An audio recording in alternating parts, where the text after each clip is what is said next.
We've all experienced heartbreaks so deep and hard to overcome that, as a defense mechanism, the only thing we think of is never falling in love again.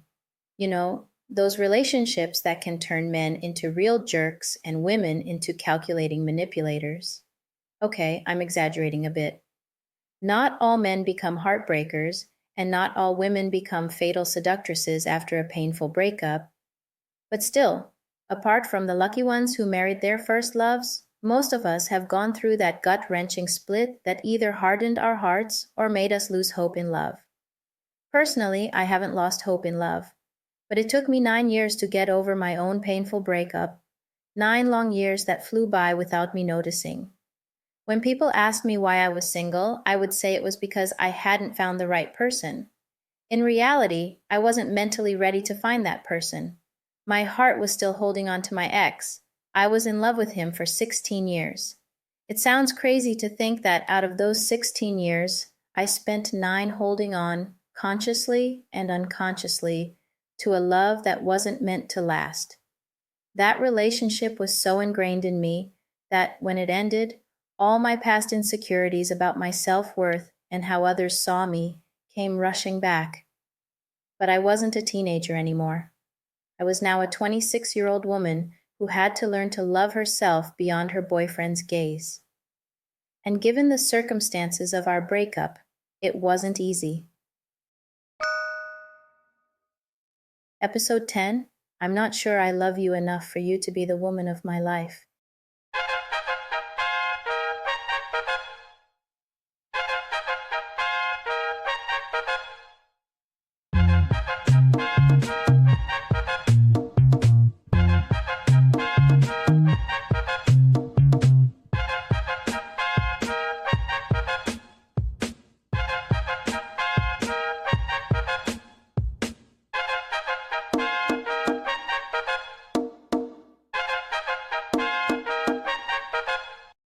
To give a bit of backstory, you might remember Mark, the love of my life who made me feel accepted for my Afro identity no matter how I looked, the wig episode. Beyond that, he showed me I was lovable in the sense of being worthy of love, despite all I'd been told. I grew up hearing all kinds of criticisms: too hairy, nose too big, odd beauty mark, breasts too small. Basically, I was made to believe I was so ugly no one would ever love me, except my family.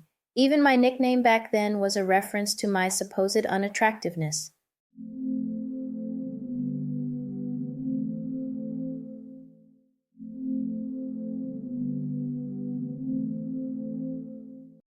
When Mark entered my life during senior year, it was like a validation of who I was, not just as a black person, but as a woman.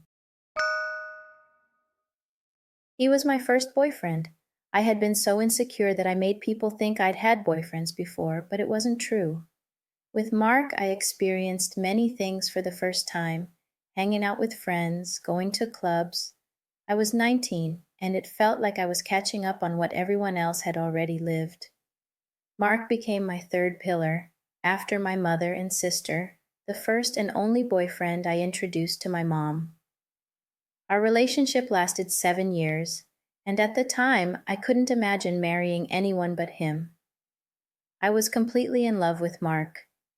But as I always say, with Mark, we loved each other, yes, but we loved each other poorly, a true roller coaster. Mark had become a sort of compass for me, my escape, and I dreamed of his perfect family model, where I was accepted and included. Over time, though, I realized I was relying on him too much to fill my insecurities and heal my self-esteem issues. This created a kind of emotional dependence, mixed with a very passionate love. Our story lasted 7 years, but after 5 years, the first signs of an inevitable breakup started to appear. To give you some context, we lived in the same city, each with our parents, for the first 4 years.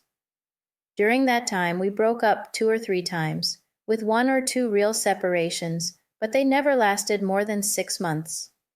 We even did a Ross and Rachel style break once. Then, after 4 years, I moved to the south of France to continue my studies, and we continued our relationship long distance. Everyone told us it wouldn't last, But against all odds, we found our rhythm, and it worked for us. At the 5-year mark, I started talking about marriage, commitment, and living together. But I quickly sensed Mark wasn't on the same wavelength.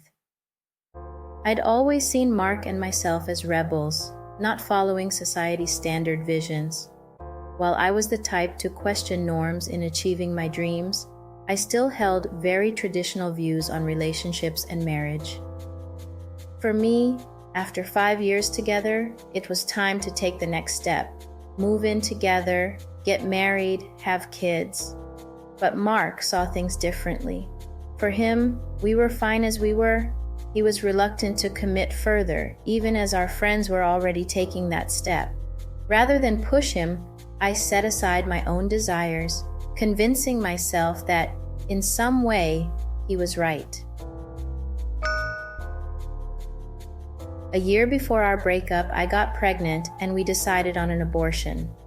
That remains the biggest regret of my life, and I'll talk about it in a dedicated episode. I'll open a parenthesis here for any Christians or believers ready to judge me for having had an abortion. This happened before I met Christ and before I became deeply faithful and practicing in my beliefs.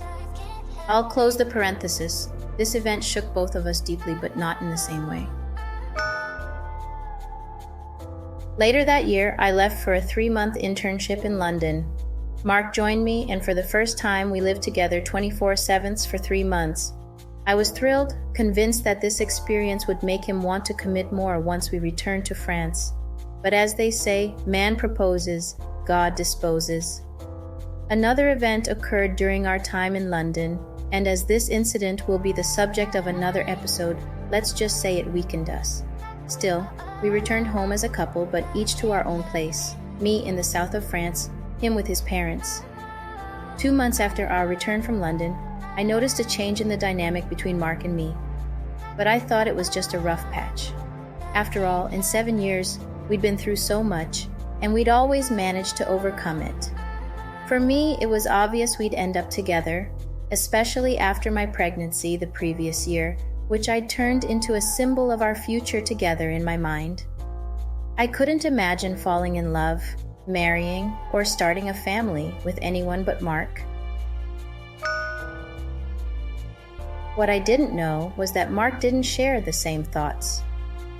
One evening, during one of our conversations, the discussion took an unexpected turn, and we found ourselves reflecting on our relationship, talking about our respective desires. With a few more months of studies ahead of me, my goal was to move to Paris to become a journalist and work in television. And naturally, I wanted Mark to come live with me. But he didn't see things the same way. He refused, and I couldn't understand why. After everything we'd been through together, why was he still hesitating to take this step? As we went through what was and wasn't working in our relationship, sharing perspectives, his views, and explaining why he didn't want to live with me, Mark said something that will stay with me forever. "I'm not sure I love you enough for you to be the woman of my life." That phrase was like an electric shock in my mind. "I'm not sure I love you enough for you to be the woman of my life." If I had hoped he'd change his mind, I just realized that if, after 7 years, he wasn't sure if he loved me enough for me to be the woman of his life, it probably and simply meant that I wasn't the woman of his life. We broke up in pain and tears. My friends had to step in to help me out of the dark place I'd fallen into. They stayed with me for several days, providing support that was truly a gift. Looking back, I understand why our relationship couldn't work. Back then, I had no idea what love really was. I didn't know that you can't expect someone else to love you as you deserve if you don't love yourself that way. I don't think Mark fully understood my insecurities and emotional dependence, but he must have felt the pressure to carry that love. If love becomes oppressive, it's rarely a good sign. I think I've already apologized to Mark for everything I might have done, consciously or unconsciously, that could have hurt him. And I forgive myself too for not loving him the way I should have. I made a lot of mistakes in that relationship, but I gave it everything. Gave everything until I forgot myself. But I learned that true love is giving without losing yourself while knowing how to preserve yourself. To do that, you have to know yourself, know what you want and what is intolerable, be able to defend your boundaries, values, standards. I cried a lot after our breakup, but I also learned a lot. And if I had to share one lesson from this experience, it would be Lesson number 11, Part A. Don't forget to preserve yourself, but give wholeheartedly. Part B. Let go of what's not meant to stay, because there's no room for the future if you're weighed down by the past. Hey, it's Lucrece. Thanks for listening to Destiny Podcast.